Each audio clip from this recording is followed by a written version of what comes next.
When Kenny Mattingly wanted to add extra value to his milking operation at his Austin, Kentucky dairy farm, he thought cheese.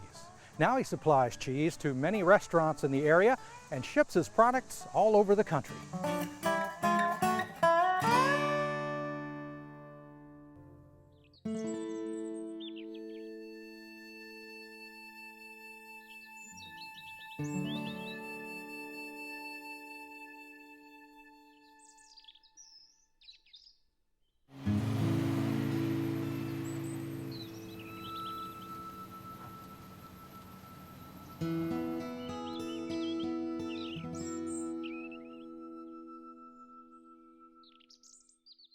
Well, we bought some equipment from a lady in Kentucky, and she was gracious enough to come down and get us started on our first batch in 1998. And pretty much it was just putting milk in the tank and putting the right ingredients in and making it. And my mom was the first cheese maker. She's an excellent cook, so she became a good cheese maker. And we learned that you have to have good, high-quality milk, and you have to be patient.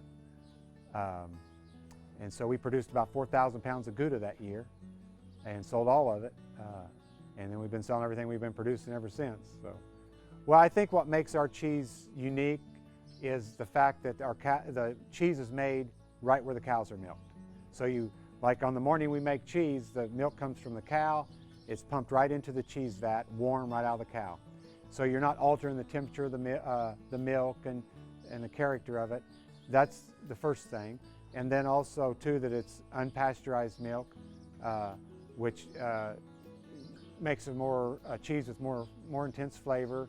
A lot of people believe it's healthier for you because it's in its natural form, and also that it's made in small batches, so it's more hands-on, and it doesn't have a lot of added ingredients. You know, I read a lot of recipes for making cheese, and all these suggestions have added a lot of things that we don't have to add because we're not trying to cover up low-quality milk.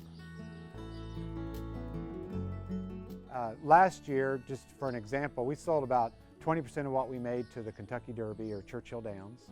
20% or so went to farmers markets in Louisville, Lexington, Nashville, Bowling Green.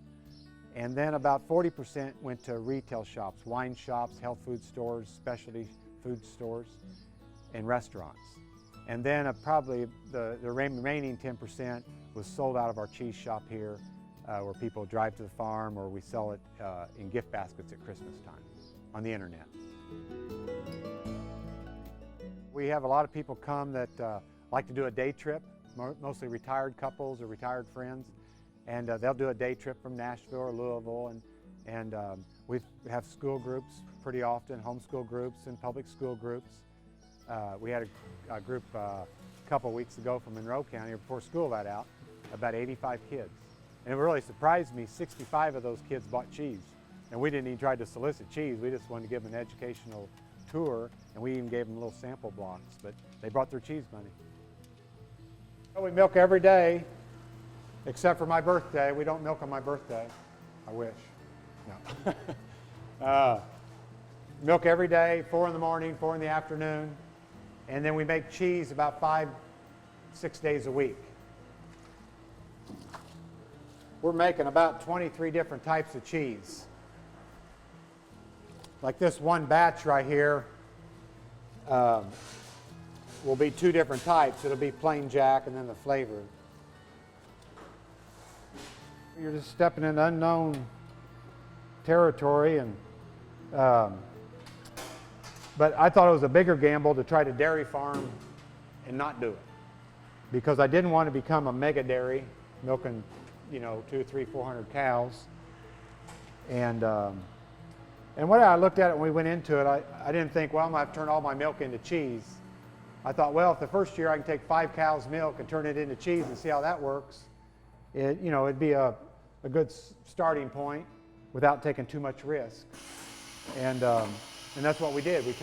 Well, the first year we turned about 2 cows' milk into cheese. We made 4,000 pounds of cheese, only Gouda.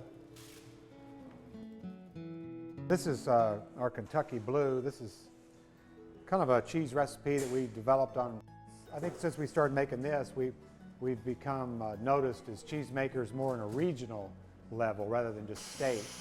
And because there's cheese shops in DC or Atlanta that are looking for something unique to different states or something new and different, and this kind of falls in that category. There's a lot of Colbys and Cheddars out there, but you can say Kentucky Blue, well, what's that? You know, that's interesting. So we had some kids come out here from the city, and they'll just stand and look at the hillsides and just say, I mean, they don't have words to describe what they're seeing, you know. And had one young boy from Indianapolis, inner city kid, he said, boy, it looks like somebody rich owns all this.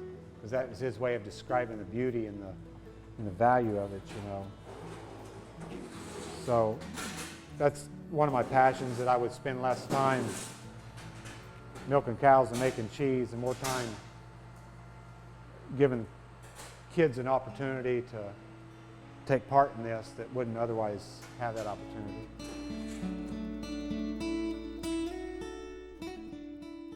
When people say, we appreciate what you're doing, keep doing it, and it's more than just cheese. The world has plenty of cheese, but I think what people appreciate and what encourages me is that they see we have a passion about what we do, we really want to make a living farming, and they're supporting us in that.